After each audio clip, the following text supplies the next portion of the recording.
প্রবীণ রাজনীতিবিদ ও গণফোরাম সভাপতি ডক্টর কামাল হোসেন ছাত্রজীবন থেকেই আওয়ামী লীগের রাজনীতির সঙ্গে সম্পৃক্ত ছিলেন। স্বাধীনতার পর ছিলেন দেশের প্রথম পররাষ্ট্রমন্ত্রী, ছিলেন সংবিধানের অন্যতম প্রণেতা। শেখ হাসিনাকে দেশে ফিরিয়ে আনা এবং দলটির সভাপতি করার পেছনে ডক্টর কামাল হোসেন ছিলেন মূল উদ্যোক্তা। কিন্তু শেখ হাসিনা 1991 সালে নির্বাচনে পরাজিত হওয়ার পর সবার আগে তাকে আওয়ামী লীগ ছেড়ে যেতে বাধ্য করেন।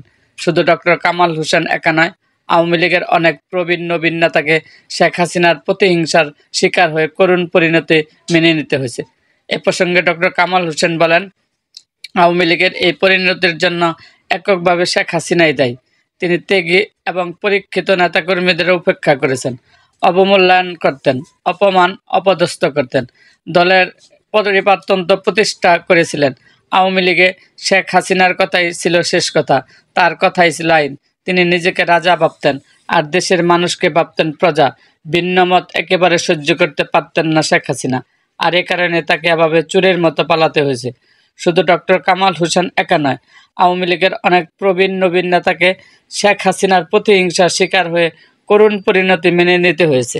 এরকম আরও ভিডিও পেতে এবং রাজনৈতিক অঙ্গনের নানা ঘটনা ও ইতিহাস জানতে আমাদের মুক্তাগাছার ইতিহাস মিডিয়া ইউটিউব চ্যানেলটিকে সাবস্ক্রাইব করুন এবং পাশে থাকা বেল আইকনটি বাজিয়ে দিন।